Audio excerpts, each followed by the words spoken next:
Pierre Marmillot, bonjour. Bonjour. Alors, vous êtes le chef du groupe Force Centriste au Conseil Général du Bas-Rhin. Est-ce que ça représente encore quelque chose aujourd'hui, Force Centriste? Et si oui, qui?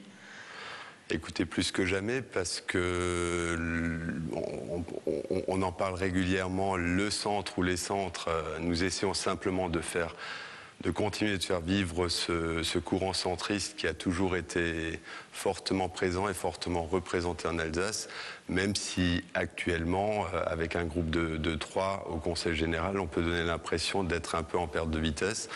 Nous y croyons et l'objectif, c'est de continuer à porter la flamme. Enfin, on l'a lu encore aujourd'hui, ces élections vont voir s'affronter des centristes de différentes obédiences dans plusieurs cantons. C'est pas un peu surprenant, les Alsaciens vont pas s'y retrouver là?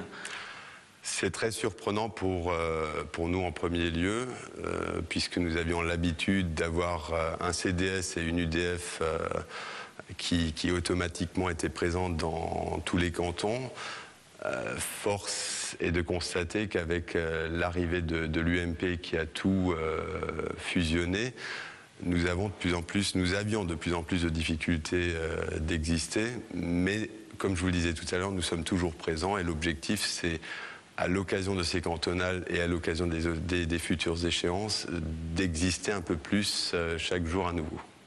Alors même vous n'avez pas donné le meilleur exemple puisque vous avez été élu sous l'étiquette Modem et depuis l'été dernier, vous êtes sous l'étiquette Nouveau Centre. Pas du tout. J'ai été le dernier délégué départemental de l'UDF, je n'ai jamais été au Modem. Donc j'ai été élu comme centriste alsacien à un moment où, comme beaucoup, j'espérais que l'UDF se maintiendrait. J'ai fait la campagne de François Bayrou, ce qui peut prêter à confusion, mais je n'ai jamais rejoint le Modem.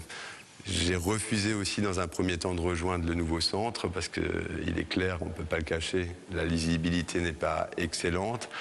Je n'ai rejoint le nouveau centre qu'à partir du moment où ce parti très clairement annonçait qu'il présenterait un candidat au présidentiel. Alors justement, Nouveau Centre, on peut parler de Jean-Marie Bockel. Est-ce qu'en Alsace, ça n'a pas surpris également beaucoup de nos concitoyens, ces allers-retours, et ça ne facilite pas non plus la lisibilité de tous ces centres? Ah, c'est évident. Bon, Jean-Marie Bockel, jusqu'à preuve du contraire, n'est pas au Nouveau Centre, mais a créé son propre mouvement Gauche Moderne. Il est vrai que Gauche Moderne, Nouveau Centre, Modem et d'autres appellations ne sont pas là pour faciliter la lecture. Par contre, je pense que les échéances, et notamment la présidentielle, permettront de clarifier un peu tout ça. Alors revenons-en au cantonal. Est-ce que vous vous situez quand même clairement dans le camp de la majorité alsacienne? Très clairement dans le camp de la majorité alsacienne, en tout cas de la majorité départementale. Maintenant, la majorité alsacienne commence tout doucement à être un peu galvaudée. Notre objectif, c'est d'avoir un mouvement centriste indépendant qui soit libre de ses faits et gestes, tout en participant à une majorité, à une gestion départementale.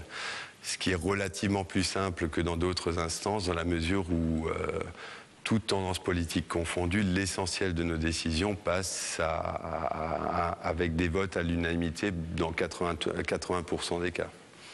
Alors comment vous situez-vous, vous, en tant que centriste, je le répète, leader du groupe Force Centriste au Conseil Général du Bas-Rhin, par rapport, on ne va pas employer le mot fusion, mais par rapport à l'intercollectivité où l'Alsace pourrait être pionnière? Écoutez, je pense qu'il ne faut pas avoir peur des mots. Moi, je parlerai même de Parlement d'Alsace ou de Congrès d'Alsace. Je suis à 200% pour toute une série de raisons, et notamment pour un gain d'efficacité immédiate. Pierre Marmillot, merci. Je vous en prie.